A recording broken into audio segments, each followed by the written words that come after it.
Bonjour et bienvenue sur Les Copines d'abord, le podcast qui replace l'amitié au cœur de nos conversations, de nos vies et de nos luttes. Je suis Claire. Et je suis Céline, et un mercredi sur trois, on te propose de repenser ta vision de l'amitié.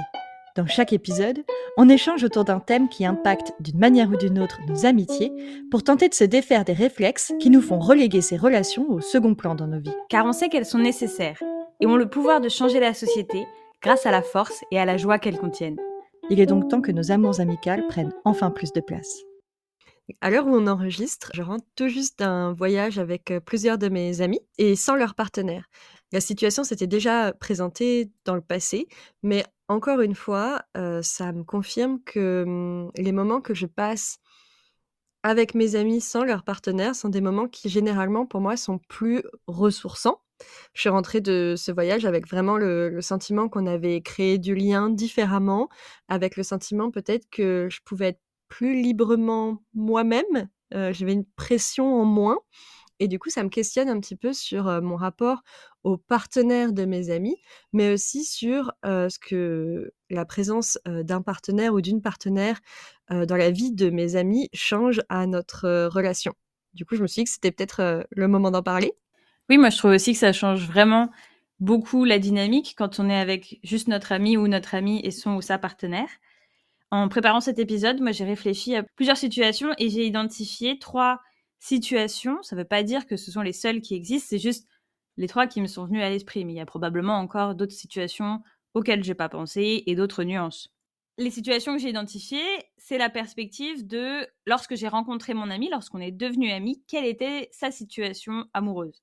Donc, est-ce qu'elle n'avait pas de partenaire et que le ou la partenaire est arrivé plus tard, une fois qu'on était déjà amis?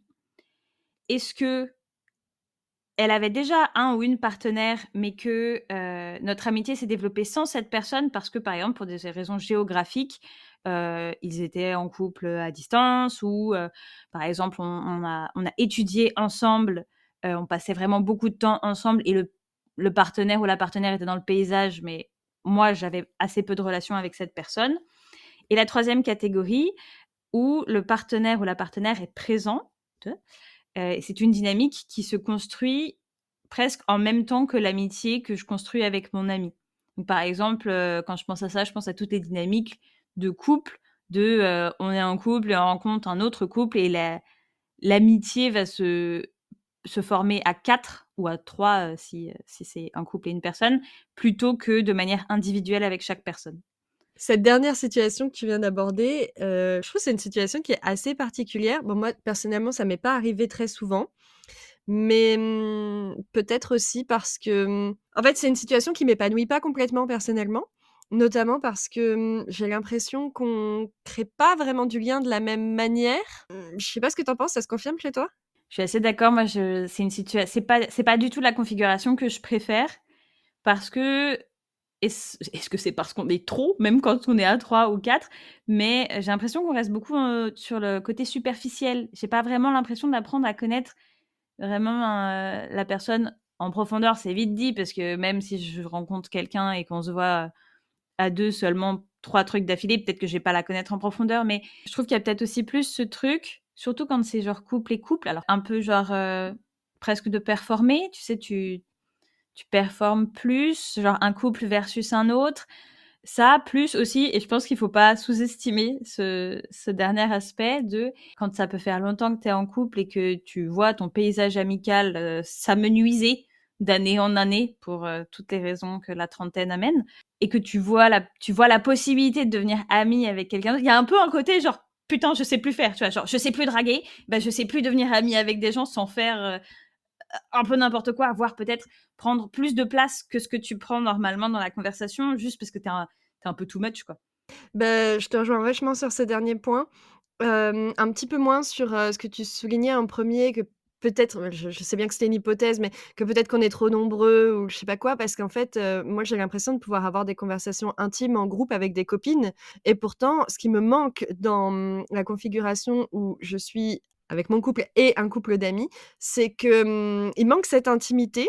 Peut-être qu'une des raisons à explorer aussi, c'est que, Une des manières de créer de l'intimité, on pourra revenir, dessus, avec nos amis, c'est de parler justement de ce qui se passe dans nos couples aussi. Il y a pas que ça, mais ça fait quand même partie et j'ai l'impression quand même que, on va beaucoup moins, en tout cas moi c'est mon cas, on va beaucoup moins aborder ces sujets-là quand on est dans une configuration où on est en présence de notre partenaire et d'un couple d'amis. Tu vois? On va moins aborder le: «Et alors, vous, dans votre couple aussi, en ce moment, ce sujet-là, il est tendu?» parce que ça peut très vite virer aussi à la situation où tu as l'impression que le couple en face de toi, il est en train de régler ses comptes. Moi, je déteste ces moments où je ressens Très le malaisant. conflit entre les 2 personnes qui sont en face de moi.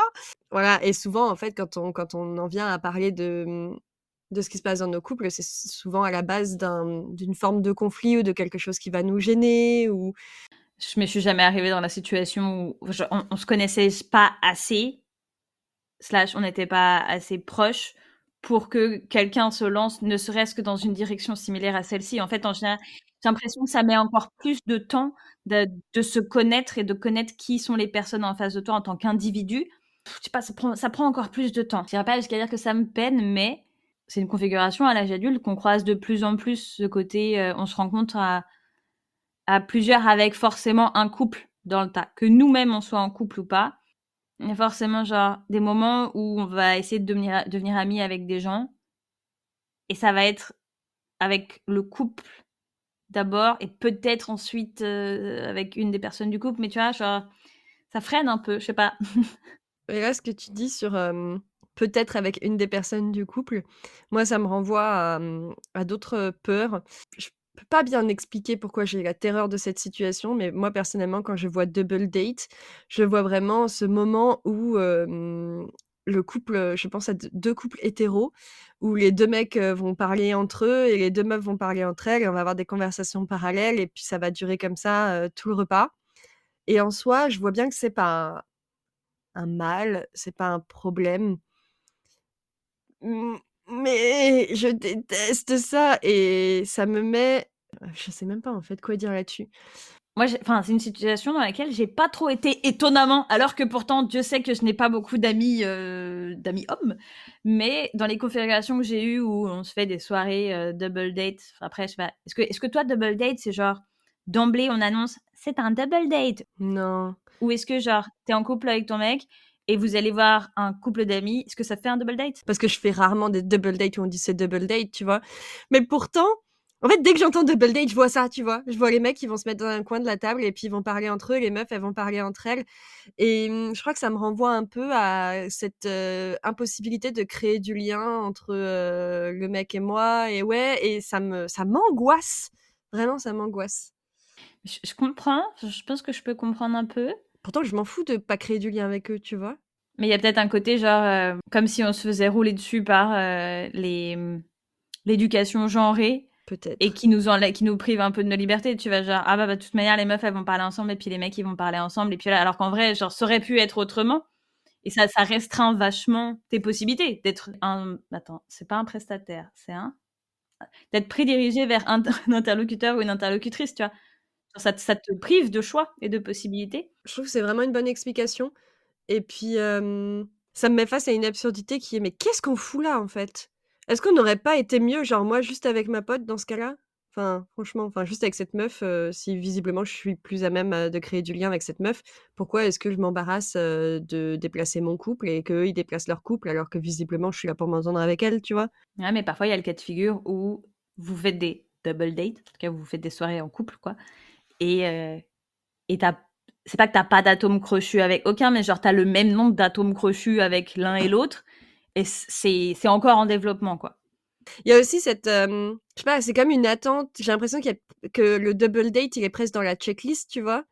Celle des attentes sociales et celle des représentations, de ce que c'est qui est trop cool, dans l'amitié, dans le couple et cetera, tu vois? Et j'ai l'impression qu'il y a quand même, cette, romantisation du double date. C'est pas forcément quelque chose que moi j'ai reçu, mais ça veut pas dire que c'est pas le cas. Enfin, je veux dire, moi je l'ai pas vécu, je le vis pas nécessairement comme ça, mais c'est peut-être juste que je suis sur un autre côté, une autre perspective de cette situation, tu vois? Ouais, peut-être. Mais c'est intéressant. Mais en tout cas, je pense que cette question de, enfin cette, configuration d'être, amis en couple avec un couple, C'est une configuration qui est pas trop souvent pensée et c'est chouette qu'on ait pu l'aborder là. Mais je pense que, plus régulièrement, on pense à la situation de mon ami était, célibataire, ou avec quelqu'un d'autre, au moment où je l'ai rencontré et un partenaire ou une partenaire rentre dans la configuration, rentre dans la danse et va falloir, faire avec. Pour dire les choses clairement. Et oui. Oui, c'est la situation à laquelle on pense le plus, je pense, spontanément.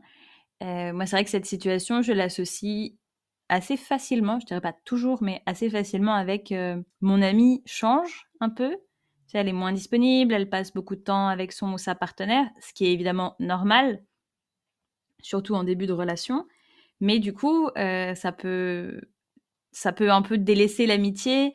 On peut avoir la sensation de s'éloigner dans nos vies, alors que c'est pas nécessairement vrai, hein, mais c'est juste, voilà, une des personnes est moins disponible, elle peut donner moins de nouvelles et du coup, parfois on a quand même envie de partager, du coup, avec elle cette nouvelle étape de sa vie. Mais comme elle est tellement accaparée par son couple, et bah du coup on se dit bah merde, moi je suis restée sur le bord quoi. Mais ça n'empêche pas qu'on peut être heureux ou heureuse de voir la personne en question heureuse. On peut avoir et un petit sentiment de je suis laissée sur le bas côté, mais je suis heureuse que tu sois heureuse. Ouais, c'est vrai que ça peut soulever assez facilement des inquiétudes le moment où une amie t'annonce, qu'elle s'est mise en couple. Je l'entends tout à fait. Enfin moi, je l'ai surtout ressenti quand, j'étais moi-même dans des périodes de célibat et que je partageais ces périodes de célibat avec une amie et paf! D'un coup, elle me dit: «Au fait, Ouais! j'ai rencontré quelqu'un!» Et là, il y a vraiment ce petit: «Oh, c'était pas mal quand même ce qu'on partageait!» Ouais. Je pense que ça doit être, parmi les événements qui rendent parfois aussi le célibat plus difficile. À côté de ça, il y a un autre, il y a un autre aspect du moment où ton amie, t'annonce qu'elle a rencontré quelqu'un. C'est aussi cette petite, excitation de la nouveauté, tu vois? Ce petit intérêt pour la personne qu'elle a rencontrée ou du moins pour la situation, amoureuse, romantique dans laquelle elle est et ça, c'est quand même vachement représenté, aussi dans les films, les séries et cetera. Tu vois? Ce moment où ta pote, elle va te dire qu'elle est avec quelqu'un et puis tu es là genre: «Ah! Raconte-nous!» Enfin, moi, j'ai assez vite la question de la pression que je mets à ma pote qui se pose, tu vois? Dans les questions que je vais lui poser sur, cette personne qu'elle a rencontrée. La posture que je prends en tant que, qu'amie, je la trouve importante parce que pour moi, elle va définir aussi la confiance que mon amie va avoir envers moi quand elle va me parler de sa relation. Donc j'essaye de rester assez ouverte, mais, c'est pas forcément évident. D'autant quand il y a cette inquiétude dont tu parlais de, ben, la pote qui risque de disparaître et qui va être hors du radar et mais c'est vrai que si tu t'intéresses pas à ce moment-là à l'annonce qu'elle te fait, ça décuple le risque qu'elle disparaisse aussi. Oui et puis parfois on sait aussi ce que ça représente pour elle de se retrouver en couple, que c'est peut-être un sujet qui la travaille depuis un moment pour plein de raisons. Bref, enfin, du coup, on sait aussi que, et ben, si elle est bien dans cette relation et ben, c'est chouette quand même qu'elle ait pu, qu'elle ait pu changer sa situation pour un truc qui lui apporte du bonheur donc Oui, a priori, quand ton amie, elle t'annonce qu'elle a rencontré quelqu'un, enfin moi personnellement, je prends ça comme une bonne nouvelle. C'est pas enfin je prends pas les mêmes précautions que quand une amie m'annonce par exemple qu'elle est enceinte où là, j'essaye de demander de manière un petit peu, délicate, si c'est une bonne nouvelle ou non avant de réagir en fait. A priori quand elle me dit: «J'ai rencontré quelqu'un», bon bah, c'est plutôt positif et donc il y a cette, ouais, cette envie de célébrer, de s'intéresser, enfin de célébrer et en même temps, pas non plus, je veux dire, on va pas sabrer le champagne quoi, parce que le but c'est pas qu'elle se sente nulle si après elle est célibataire. ouais, c'est ça, moi, quand une pote m'annonce qu'elle s'est mise en couple ou qu'en tout cas qu'elle a quelqu'un dans sa vie, moi, j'ai envie de savoir, plus à propos de cette personne parce que j'ai envie de savoir qu'est-ce que ça apporte à mon amie? Qu'est-ce qu'elle trouve dans cette relation qui rend la chose si particulière, quoi? Mmh et du coup avec ça, il y a souvent la question de la rencontre qui va se poser quand tu as envie de savoir, qui est cette personne. Il y a une petite phrase qui vient souvent, c'est: «Bah alors, tu nous la présentes quand?» et je pense que ça peut aller aussi avec, beaucoup de pression. autour de cette question de la validation, tu sais, du partenaire des amis. J'ai vu plein de fois cette situation assez gênante où, il y a quelqu'un qui dit enfin, une amie dans un groupe dit qu'elle a rencontré quelqu'un et puis il y a une autre amie du groupe qui va dire: «Ah mais montre-nous une photo!» et tu sais, tu la photo qui tourne là et je sais jamais quoi faire de ce moment où tu es là genre: «Hein, ouais, OK». Enfin, c'est un peu bizarre, tu vois? Et je trouve que parfois dans la rencontre, c'est un petit peu différent parce que, ben, c'est pas un avis tranché que tu vas émettre, sur une photo. Mais parfois, il y a aussi cette attente presque de la part de l'ami que tu le valides. Ouais, tu le trouves comment? Ouais, tu le trouves comment? Ben, est-ce que c'est un moment où on peut vraiment être honnête ou pas? Ouais. Et puis, je veux dire, quelle valeur a, mon avis finalement? Qu'est-ce qui se passe si je te dis que je l'aime pas? Et qu'est-ce qui se passe si je te dis que je l'aime bien? Enfin, tu vois? Mais ce que tu racontes là sur les photos, ça me fait rire parce que moi, c'est pas du tout une situation que j'ai vécue. Après, bon, j'ai moins de bandes d'amis que toi, je pense, de groupes d'amis. Mais ça me fait penser à ta pote est partie en colo à 14 ans, elle revient avec un crush et tu dis, il ressemble à quoi? Et elle va te montrer une photo floue, dégueulasse, et elle va dire, non, mais il a beaucoup de charme. Non, la phrase qui va avec ce moment, c'est: «Il est un peu différent par rapport à la photo». La photo le met pas à son avantage. À chaque fois, cette phrase. Et si on arrêtait de se montrer des photos? Bah si, ouais, enfin, je sais pas, qu'apporte la photo finalement à ce moment-là? Mais bon, c'est en effet, c'est souvent une marque d'intérêt. Moi, souvent, ce que je fais, c'est que je demande le prénom de la personne, parce que ça m'intéresse plus de savoir comment elle s'appelle que de savoir à quoi elle ressemble. Oui, la photo Mais vient quand même souvent après le prénom, je te rassure, pas longtemps après. Ce que tu disais sur, quelle est la valeur de mon avis de toute façon là maintenant, si je te dis: «Je l'aime pas» machin, il y a aussi cette question de, a priori, je me suis fait une opinion de ton partenaire ou ta partenaire sur, une soirée. Donc je me suis vraiment fait une opinion sur cette personne, de la même manière que je m'en ferais, sur un inconnu, voilà, que je croise. Sauf que là, mon ami entre en jeu et le fait que mon ami entre en jeu, ben, forcément, ça va me rendre plus exigeante. Et du coup, la raison pour laquelle aussi j'ai pas envie, d'émettre une opinion à ce moment-là, c'est que, ben, mes amis, je les trouve a priori formidables et donc il y a peu de chances que leur partenaire, quand je le rencontre, là, sur le moment, il me semble à la hauteur ou elle me semble à la hauteur. Je veux dire, ma mon ami, j'ai une connaissance de sa personne qui est bien plus complexe que, le partenaire que j'ai pu voir là, sur une soirée. Tu vois ce que je veux dire? oui, et puis même quand ça va au-delà d'une soirée, enfin, c'est difficile à dire de dire, ben, je t'aime profondément, mais ton partenaire, voilà, il est mou, il est fade, tu peux pas dire ça à ta pote.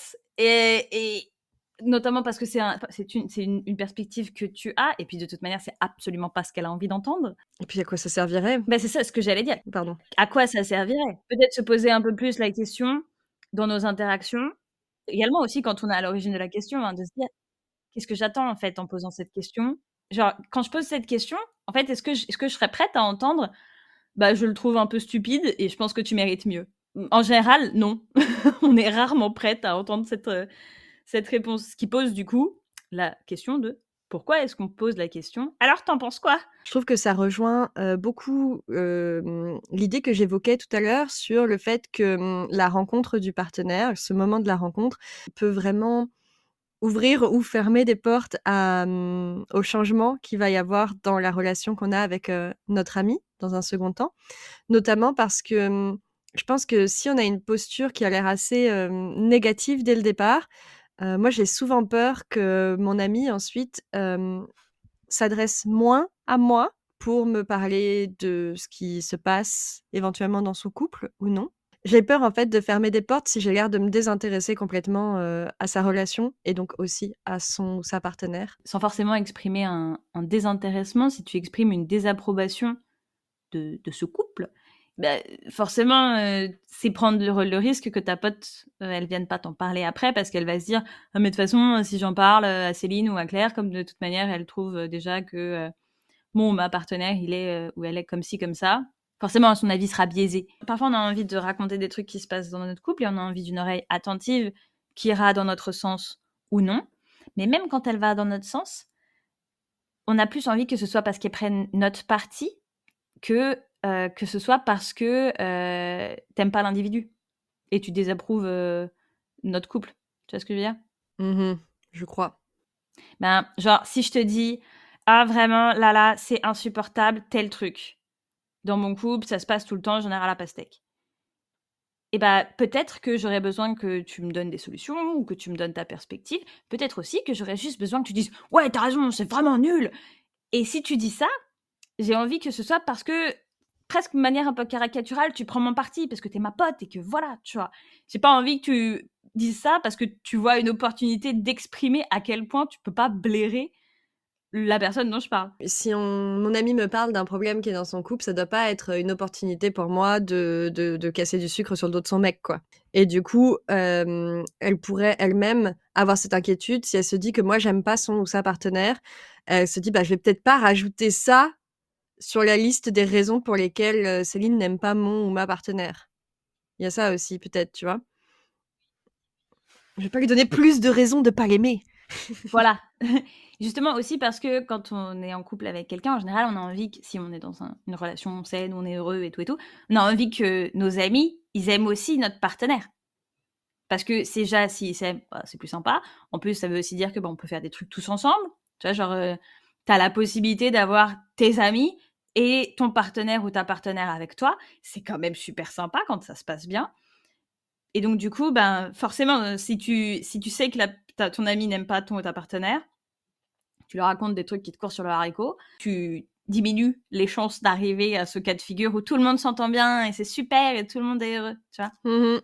Et j'y pensais, mais dans l'épisode sur les amis de mon partenaire, tu vois, tu exprimais le fait que tu n'aimerais pas savoir si ton partenaire n'aimait pas une de tes amies parce que tu pourrais pas t'empêcher d'y penser, quand, ton ami en question est là ou en tout cas quand vous êtes dans une configuration où les 2 sont là. Est-ce qu'il y a pas aussi un petit peu de ça aussi dans le côté genre, arrêtons de poser la question, de se dire: «Bah, en fait, si tu me dis: "Non, je peux pas le piffrer"», bah, le malaise à chaque fois qu'on va se retrouver tous les 3 en fait. Ce cas où, bah, j'aime pas trop le partenaire d'une amie, enfin, j'imagine que la situation, c'est une situation dans laquelle, ça m'empêche pas de, passer une soirée avec cette personne. C'est juste qu'en fait, dans aucun monde, a priori, ce partenaire et moi, on serait devenus amis. Je passe pas des moments désagréables quand, il ou elle est là, mais sa personne m'indiffère un petit peu, voire, en fait, en soi, quand il ou elle est pas là, ça m'est tout plus agréable, quoi. Bon, dans ce cas de figure, moi, personnellement, je préfère ne pas le dire à mes amis. Je préfère endurer un petit peu et ça du coup, ça confirme, la situation dont tu parlais tout à l'heure, de pas dire à mon partenaire si j'aime pas un ou une de ses amies. Parce qu'en fait, je pense qu'on peut passer des moments sympas et cordiaux, sans que, ce que je pense au fond de cette personne change beaucoup la donne. Bien sûr, dans ce cas de figure, je vais quand même travailler un petit peu ma pote pour pouvoir la voir, le plus souvent possible sans son ou sa partenaire et je vais être obligée de finir par cracher le morceau si c'est jamais possible de la voir sans son ou sa partenaire, en fait. Donc on revient sur ce truc de la pote qui sort du radar quand elle est avec un partenaire ou une partenaire. Il y a aussi cette situation de parfois, elle est pas complètement hors du radar, juste tu peux plus jamais la voir toute seule. Parfois, elle a fusionné, elle a perdu son individualité dans le couple et c'est pas mieux que la pote qui disparaît du radar. Non, c'est clairement pas mieux et quand en plus, bah, franchement le ou la partenaire, tu t'en passerais bien, ça devient franchement lourd, quoi.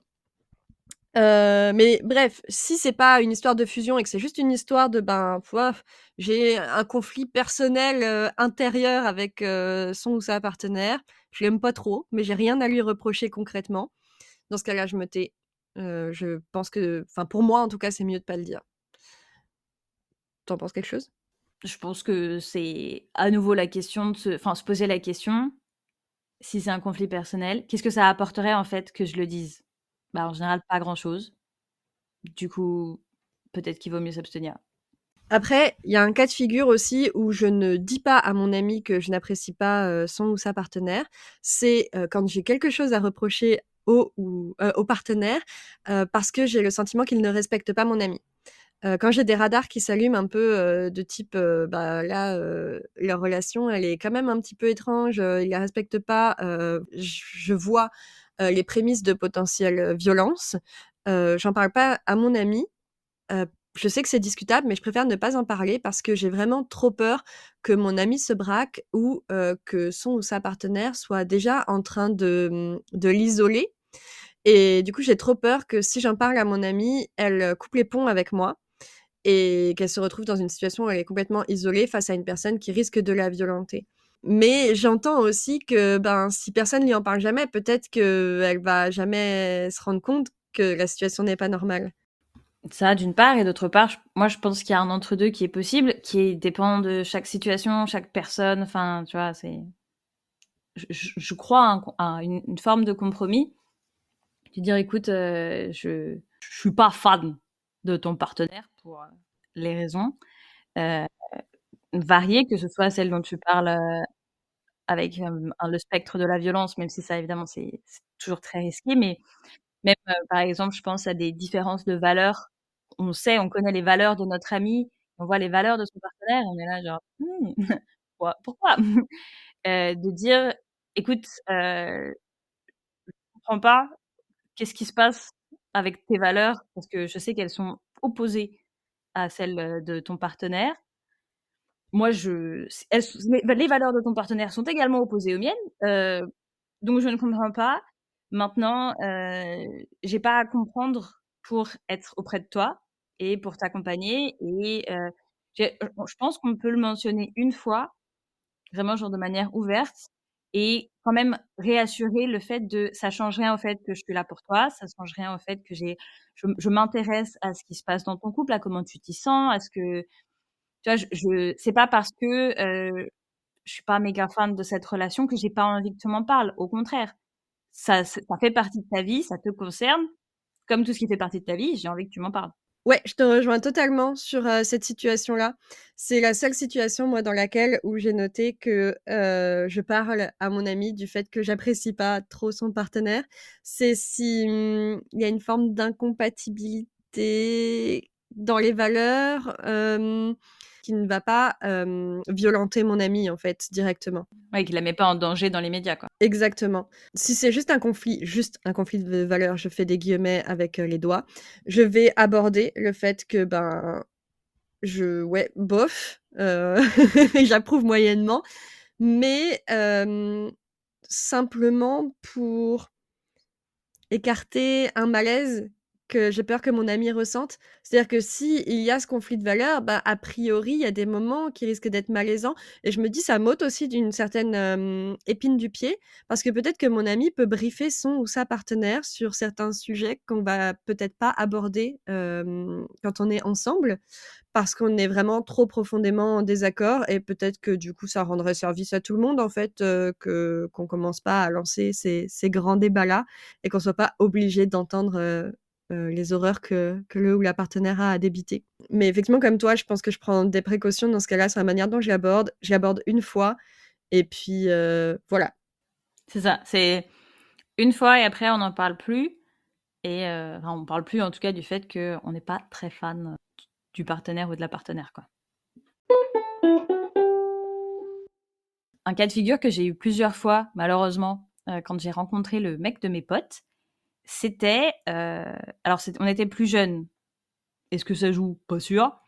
Mais je rencontrais le mec de ma pote. En général, j'étais pas toute seule, j'étais avec une autre amie qui le rencontrait aussi pour la première fois. Tout ça pour dire que c'est pas moi le problème. Et avec cette autre amie, on se lançait dans un two-woman show en tentant tout, toutes les personnalités, les meufs un peu zinzin, les meufs calmes. Là, je vous en cite deux, mais l'éventail est bien plus grand. Pour essayer d'accrocher avec la personne, pour essayer d'apprendre à la connaître, pour montrer de l'intérêt, pour démarrer des conversations, essayer de voir un petit peu par nous-mêmes, ok, tu es qui et qu'est-ce qui fait que tu plais à notre ami? Eh bien, écoutez, j'ai en tête 2 échecs magistraux et croyez-moi, c'est très, très long, une soirée où on essaye de tout tenter et à chaque fois, on s'aperçoit que c'est un échec. Tout simplement, c'est que ces mecs-là, ils s'étaient pas intéressés par les amis de la meuf à laquelle ils sortaient. Ce qui, pour moi, comme pour toi, Céline, il me semble, est quand même un gros problème. Cette situation m'est déjà arrivée aussi et oui, pour moi, c'est un problème si le ou la partenaire, en général le partenaire, dans tous les cas de figure que moi j'ai rencontrés, ne s'intéresse pas, aux amis de mon ami, enfin aux amis de sa partenaire. C'est-à-dire que personnellement, j'ai l'impression de pas avoir tant d'attente envers l'individu, la personnalité que le partenaire ou la partenaire va avoir. C'est-à-dire, j'attends pas un certain statut social, j'attends pas qu'il ou elle ait de l'humour, que ce soit intéressant, je sais pas quoi. Bref, on en parlait avant parce que je sais que si j'ai des attentes, elles risquent d'être, très hautes parce que, mes potes sont chouettes. Mais par contre, j'ai des attentes envers la manière dont il va traiter ma pote et pour moi, l'intérêt que, le mec, de ma pote prête, à l'entourage de ma pote, ça fait partie du respect, de base qu'on devrait avoir dans un couple. Mais c'est une exigence que j'ai, attention, qui est peut-être discutable. Mais, je me dis, comme ça, je sais pas, hein, je me lance, hein, mais je me dis que quand on aime quelqu'un, vraiment, a priori, on a envie que cette personne soit bien entourée et qu'elle soit aimée aussi. Et donc, a priori, ça doit un minimum nous intéresser de savoir par qui cette personne est aimée et qui entoure cette personne, en fait. Quelles sont ces personnes qui l'enthousiasment, qui la font rire, Mais voilà, donc pour moi, ça fait partie, des rares attentes que j'ai, envers, les partenaires de mes amis, c'est qu'ils s'intéressent, bah, à nous et qu'ils nous aménagent, du temps, pour mon amie et moi et qu'ils rendent mon amie heureuse. Mais on pourra revenir dessus éventuellement. En tout cas, qu'il fasse un minimum d'efforts pour que la relation soit cordiale entre lui et moi, en fait. Oui, que ce soit cordial, quoi, parce que ça va être pesant pour tout le monde et aussi ça va être pesant pour la personne que vous avez en commun, donc en général, sa partenaire, toi, ton ami. C'est pas, elle va pas passer, cette personne va pas passer un bon moment si tout est pesant parce que vous pouvez pas vous encadrer et que personne ne fait d'effort, en fait. Donc, enfin, lui surtout ne fait pas d'effort. Moi, je te rejoins complètement sur le libérer du temps pour que les amis, moi et mes amis, on puisse avoir du temps toutes les deux, en tout cas sans le partenaire, parce que c'est, pour moi, c'est ce que je veux le plus soigner, entre guillemets. C'était là avant, ce sera probablement là après. L'amitié, tu veux dire? Ouais, notre amitié. Et du coup, ça demande du soin et tout simplement aussi parce que quand il est là, on peut pas parler des trucs qui vont pas dans leur couple si ma pote, elle a envie de parler des trucs qui vont pas dans leur couple. Oui et quand, le ou la partenaire veut pas lâcher ma pote, d'une semelle et que j'ai aucun moment pour parler avec elle, j'ai parfois l'impression qu'il y a un peu quelque chose à cacher. Enfin, tu sais, je me dis: «Mais mince, est-ce que tu refuses qu'on soit que toutes les 2 parce que tu as trop peur de ce qu'elle pourrait dire quand tu es pas là?» Tu vois? Et ça va un petit peu avec, je sais pas si tu as déjà eu ce sentiment, le sentiment d'être traité un peu comme un danger potentiel par le partenaire de ma pote. Genre comme s'il voyait en moi une sorte de danger pour son couple, parce que je risque de souligner que, ben, non, c'est pas normal, s'il met pas ses chaussettes, dans la panière de linge sale. Je dis un truc ultra basique, tu vois? C'est marrant parce que moi, c'est toujours des histoires de chaussettes qui me viennent à l'esprit aussi. Classique shit. Tu vois? Comme si, ouais, c'était moi qui risquais de briser leur couple en lui disant que son mec est une merde ou je sais pas quoi. Enfin, j'ai parfois l'impression, ouais, d'être, un petit peu traitée comme ça. Enfin, Alors, tu vois ce que je veux dire moi, ou pas? oui, et moi, ça ne m'est pas arrivé, mais maintenant que tu le dis, je pense que tu as été perçue comme ça de la part d'une de mes relations passées. Voilà. C'est les petites épiphanies qu'on a en live. Formidable. Pardon pour 2 secondes pour que je m'en remette quand même. Je trouve que ça se ressent assez vite quand même et en même temps je me dis: «Ben mec, si tu as rien à te reprocher, a priori, je devrais pas être un danger pour ton couple». Mmh. Et puis, tout à l'heure, tu disais que ce soit parler des choses qui vont pas dans son couple ou autre.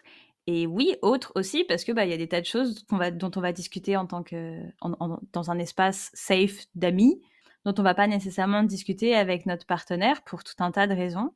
On a besoin de différents espaces et c'est pas ok de vouloir avoir le monopole en étant toujours là. C'est suspect en fait. Ouais, c'est hyper suspect, ouais. Moi, à ce sujet-là et pour nuancer aussi, cette question de l'incompatibilité des valeurs, j'ai eu l'agréable plaisir de, rencontrer le partenaire d'une amie avec lequel, a priori, on a des incompatibilités sur certaines, de nos valeurs. J'ai passé plusieurs jours au sein de ce couple. Je sais pas, ce que ça aurait donné, si je rencontrais ce mec, en dehors de son couple et donc en dehors de la configuration où, il est avec mon ami. Mais le fait est que, j'ai passé vraiment un agréable moment et je pense que ce qui a joué, c'est que, il a pris soin de pas aborder les sujets qui étaient sensibles parce qu'il était préparé, a priori. Aussi, il a montré de l'intérêt envers ma personne et il a soigné ces moments aussi où, mon amie et moi, on était, toutes les 2 et donc il nous laissait de la place pour notre relation à elle et moi. En même temps, il me montrait qu'il avait aussi envie que ça se passe bien entre nous. Et en fait, moi, j'en demande pas plus et du coup, je me suis pas posé la question de qu'est-ce que je pense de lui au fond, parce qu'en fait, je pense que cette question, elle est pas particulièrement pertinente. Mais par contre, j'ai trouvé, rassurant de voir qu'il respecte, les relations que mon amie entretient, en tout cas la relation qu'elle entretient avec moi. Moi, c'est tout ce que je demande, en fait. Ça montre aussi que même avec des valeurs très différentes, ben, vous pouvez quand même trouver un terrain d'entente. Le terrain d'entente, c'est l'amour que vous portez à ton ami, lui à sa partenaire. Et c'est ce qui fait en général que ça marche, même quand il y a des désaccords personnels ou de valeurs. C'est si on est capable de mettre ces choses-là de côté pour l'amour de la personne qu'on a en commun. Mmh. Tum tum tum tum tum. Au sujet aussi de cette attente, dont j'ai fait part qui est que, le partenaire ou la partenaire de mon ami nous ménage, du temps à 2, mon ami et moi. J'avoue que moi, ce qui entre aussi en compte, c'est le moment où il y a éventuellement des enfants dans le couple. Je suis vraiment reconnaissante de la part des partenaires qui, se débrouillent à ce moment-là pour s'occuper de leurs enfants et laisser vraiment à mon ami un véritable temps, pour qu'on puisse parler sans être, interrompu. Alors il y a toujours cette question de, bah, dans ce cas-là, à quel moment est-ce que je crée du lien avec, les enfants, de mon ami? Bon, qui peut être assez secondaire parce qu'on n'est pas obligé de créer du lien avec les enfants de ses amis. Mais moi, c'est un désir que j'ai parfois et en même temps, si je passe peu de temps avec, mon amie, si je la vois pas très fréquemment, bah, ma priorité sera quand même, de pouvoir avoir un vrai moment avec mon ami sans être interrompue, plutôt que de créer du lien. Il y a des moments où il faut choisir, en fait. Ouais, absolument. Moi, je sais que des amis que je peux pas voir régulièrement, par exemple pour des raisons géographiques, parce qu'on n'habite pas du tout au même endroit, et ben, si j'ai un créneau pour les voir, quand on parle de créneau, j'ai toujours l'impression qu'on en revient un peu à ce côté, genre, oh là là, on n'a pas beaucoup de temps et il faut optimiser et tout et tout. Mais en vrai, genre, si j'ai la chance de la voir une fois tous les 6 mois, une après-midi, c'est difficile. Bien sûr que j'ai envie d'apprendre à connaître un petit peu mieux ton partenaire ou ta partenaire parce que c'est une personne chère à tes yeux et qui fait partie de ta vie. Mais en vrai, je vais prioriser nous deux. Tu vois, je vais prioriser le temps qu'on va passer toutes les deux ou avec d'autres amis, mais genre, je vais privilégier le temps sans partenaire. J'avoue que pour moi, c'est même pas forcément un problème de pas rencontrer le ou la partenaire si, ce que mon amie veut privilégier, c'est notre relation à nous 2. Si moi, elle me parle de son couple, ça peut me suffire, en fait, à avoir le sentiment d'être, enfin qu'elle m'ouvre, à cette partie de sa vie, en fait. Oui, mais par exemple, tu vois, en effet, moi, dans le cas de la relation à distance, d'amitié à distance, je me dis: «Bah, oui, ça me fait plaisir de rencontrer ton partenaire». Souvent parce que justement, j'en ai entendu parler longtemps avant. On n'a pas attendu que j'ai rencontré cette personne pour en parler, pour que le thème prenne de la place dans notre conversation. Et de toute manière, ben, je me dis: «Oui, mais c'est sympa de se rencontrer, mais en vrai, genre, de par notre configuration, nous, enfin moi avec, lui ou elle, je vais pas pouvoir nouer grand-chose parce que, il y a pas assez d'occurrences, tu vois? On passe pas assez de temps ensemble et tout, donc c'est certes bien. Moi, ça me fait plaisir de pouvoir mettre, un visage sur un nom et puis de voir, tu vois, genre, de voir un peu et tout, mais j'ai pas d'attente de cette rencontre parce que je me dis: «C'est plus vraiment ça, genre mettre un visage sur un nom» et je sais que ça va rien changer entre guillemets à l'espace que le thème peut prendre. Il avait déjà une place dans nos conversations avant, il en aura toujours une après, enfin. Il y a un point qu'on n'a pas encore abordé, c'est, le fait que quand, une amie se met en couple, les conversations qu'on a avec cette amie peuvent éventuellement changer. On va parfois plus parler d'éléments très terre à terre, en lien avec la relation, des choses, du quotidien, des choses très matérielles. Moi, j'ai aussi quelques amies qui, à l'inverse, quand elles se sont mis en couple, ont presque cessé quand elles se sont installées, même plutôt que quand elles se sont mises en couple, elles ont presque cessé de me parler de leur quotidien et de la sphère du couple, comme pour protéger cette chose-là, comme si le fait d'emménager avec leur partenaire, ça augmentait le besoin d'intimité et ça rendait tabou plus de choses, en particulier la question de la sexualité. Je sais pas ce que tu en penses, moi j'ai l'impression que plus ça va, moins je parle de sexe avec mes amis. Alors je te rejoins complètement, bon, sur les 2 sujets, mais notamment sur cette histoire d'intimité ah, en fait, quand ils s'installent et ben, peut-être partagent de moins en moins du quotidien et c'est vrai que, déjà, je trouve ça dommage, même si dans une certaine mesure, je peux le comprendre. Mais je trouve ça dommage et pour moi, bah, ça participe complètement c'est genre le grand frère on s'est éloigné parce que tu te réalisais principalement dans ton couple, voire option bonus, tu as perdu ton individualité. Mais si en plus tu me partages plus ton quotidien, mais qu'est-ce que tu me partages? Est-ce qu'on est réduit à des conversations superficielles de: «Coucou, comment ça va? Ça va et toi? Ça va?»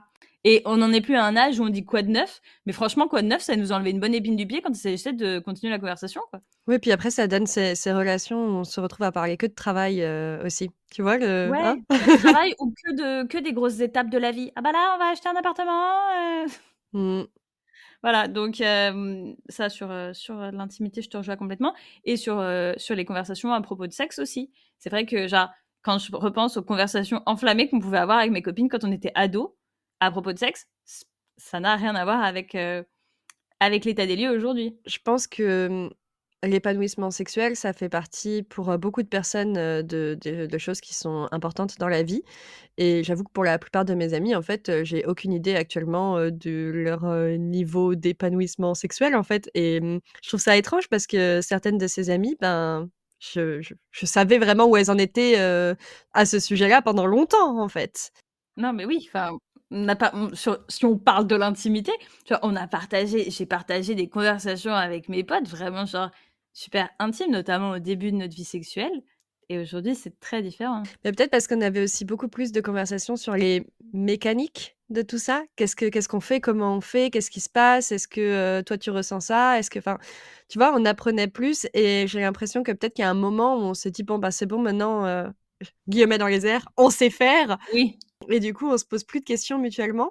Les rares fois, moi, où je parle, actuellement de sexualité avec mes amis, c'est quand, à nouveau, il y a un problème mécanique, un souci de santé ou quelque chose, qui va, embêter, où on a besoin de poser des questions pour savoir comment ça se passe chez les autres. Ou bien quand il y a vraiment des gros doutes. Par exemple, des moments où des amies se sentent, pas du tout heureuses et que ça les heurte vraiment et là, elles vont finir par, aborder le sujet parfois et encore, je pense vraiment pas toujours. Je sais pas trop quoi faire de ce sujet-là, mais c'est vrai que je déplore un petit peu et en même temps, moi-même, je suis pas à l'initiative de ces conversations. Ouais, pareil. Quand je repense à ces moments de partage, ces conversations, c'est des moments assez forts parce qu'on partageait vraiment des choses intimes. Comme toi, je le déplore un peu, même si pareil, je suis pas à l'initiative de ces conversations. J'étais en train de réfléchir là et il y a je pense que ce qui joue, c'est aussi un petit peu ce côté, on se connaît parfois plus les uns les autres, donc on connaît les partenaires, voire on les connaît bien et du coup ça forme une espèce de retenue, peut-être aussi qu'on a peur d'être jugé plus qu'avant, jugé sur notre couple et ce qui s'y passe. Moi, je crois aussi que j'ai un peu peur que ça puisse créer une gêne ensuite, de mes amis envers mon partenaire. Mais en fait, là, je balance ça comme ça et je suis pas hyper convaincue par cette explication non plus parce que je sais bien que mes amies, a priori, elles vont pas, limiter leur perception de mon partenaire à notre, vie sexuelle, quoi. Non, bien sûr, mais je comprends aussi que ce soit quelque chose qui te traverse l'esprit. Et pourtant, je trouve ça aussi vraiment important parce que je pense que les mécaniques, enfin, je pense que les dynamiques qui se jouent dans des couples à notre âge, voire des couples de longue date, entre guillemets, ce sont des dynamiques différentes de tout ce qui se passait quand avait un début de vingtaine ou tu vois, quand on était encore beaucoup plus jeune et que c'est important d'avoir des espaces pour pouvoir parler de nos doutes et de nos inquiétudes aussi. Mettons en place des points cul. Allez, update du cul! C'est ça.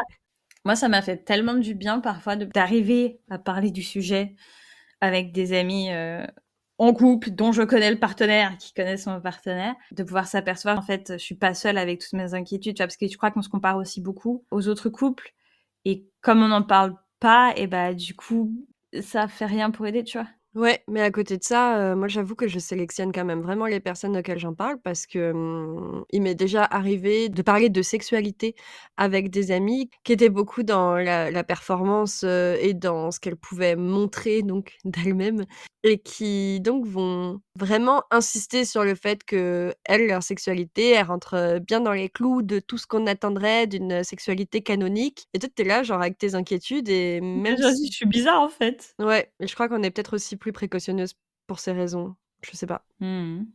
Mais on pourra faire tout un épisode, sur amitié et sexualité, dis donc. Ah bah, oui, je pense, hein. Finalement, la question de la relation qu'on va avoir avec, le partenaire ou la partenaire de nos amis, ça joue, bon, pendant que la relation de couple, dure. Enfin, la question se pose beaucoup quand arrive la rupture. Alors bon, moi, dans mon cas, la question se pose assez peu, car amie loyale que je serai toujours plus loyale à mon ami qu'à son ou sa partenaire. Bah, parce que j'étais déjà amie avec mon ami d'abord, en fait, et que c'est elle qui compte le plus à mes yeux. Alors, c'est pas parce qu'on vient de recevoir un texto qui dit on a rompu que c'est le moment de verser sa bile sur le gars qu'on détestait. Moi, j'ai déjà eu le cas de figure, par exemple, j'avais une amie très proche qui était en couple avec un gars que je pouvais pas encadrer. Je l'ai jamais rencontré, mais tout ce qu'elle m'en a dit, j'étais là genre, toi, tu pues. Et quand ils étaient plus ensemble, à son propre rythme, quand elle réalisait des trucs où elle me disait genre, ah, mais en fait, ça, c'était pas ouf. J'ai leur, ouais, non, non, c'était, en effet, c'était pas ouf. Voilà. Et c'était bien aussi de pouvoir valider, entre guillemets, ces observations. Tu vois, moi, j'ai eu de la chance, ça s'est passé bien, mais je peux aussi comprendre, je repense toujours à cette conversation qu'on a eue, toi et moi, sur les reproches qui peuvent nous être faits après, qu'on nous dise, mais enfin, t'as vu que j'allais pas bien, pourquoi t'as rien fait, tu vois. Il y a plein de choses sur lesquelles, j'aimerais rebondir, mais je profite de ces quelques secondes où je reprends ma respiration entre 2 pensées là, pour, vous dire que si vous entendez un petit bruit dans le fond, c'est mon chat qui, vit sa meilleure vie puisqu'il ronfle à côté de moi. Voilà! Là, je pense à ce que tu dis sur, le moment de la rupture, quand, on n'aimait pas trop le ou la partenaire, et sur le fait de déverser sa bile. Dans des situations où j'ai rompu, avec, un partenaire, il m'est arrivé de prévenir mes amis, de leur dire: «En fait, là, c'est pas encore le moment de le critiquer. Je vais me débrouiller pour être la personne qui est à l'initiative de ce rythme-là» et donc j'apprécie quand mes amis le sont aussi et quand elles le sont pas, je leur demande, je crois. Peut-être pas toujours, hein, j'ai peut-être pas toujours fait les choses correctement. Sur la question de, quand on apprécie le partenaire ou la partenaire, c'est effectivement plus compliqué. Je sais pas à quel point je suis loyale, je pense être une personne loyale aussi, mais j'en suis moins convaincue que toi. Et du coup, j'ai cette petite distance quand même toujours, même quand j'apprécie beaucoup le partenaire ou la partenaire, qui est plutôt une précaution, en fait, que je prends. C'est-à-dire que même quand je m'y attache, parce que, ben, parfois, je m'y attache et parfois je crée, un véritable, lien d'amitié avec cette personne et ben, j'essaye de garder en tête, enfin, que les chances sont plus élevées que pour un autre ami, que je perde cette personne. Parce que s'il y a rupture entre mon ami et son ou sa partenaire, ben, pour moi aussi c'est important, d'être, là pour mon ami et de couper très certainement donc les ponts avec, son ou sa partenaire. Moi, ce que je retiens de notre échange, c'est que finalement, dans le cas des partenaires de nos amis, bah, c'est important d'être à l'écoute de nos amis. C'est important de mieux communiquer parce qu'on peut être à l'écoute, mais quand les personnes ont des difficultés à communiquer ce qu'elles veulent, ce qu'elles attendent de nous, de notre avis, ça peut être compliqué et que parfois la manière d'être une bonne amie, en tout cas la meilleure manière d'être une bonne amie, eh ben, c'est de fermer son clapet si l'ouvrir n'apporte rien qui va pouvoir aider votre amitié à se développer et aller bien. Ouais, je crois que, composer avec, les partenaires de ses amis, c'est, ça demande un certain lâcher prise parfois et je sais pas si l'analogie est bienvenue ou pas, mais moi parfois je vois un peu ça comme, quand, ta pote elle essaye un vêtement que tu trouves vraiment moche, mais qui lui va quand même vraiment bien. Tu vois? C'est moi je le mettrais pas, mais si toi ça te va, ça te va. Les copines d'abord, c'est fini pour aujourd'hui. Si notre travail te plaît et que tu crois aussi que l'amitié peut insuffler de la force dans nos quotidiens, La meilleure manière de nous soutenir, c'est de laisser 5 étoiles et un avis, de nous suivre sur Instagram @lescopinesdabord.podcast et surtout de l'envoyer à l'amie à laquelle tu as pensé en écoutant cet épisode.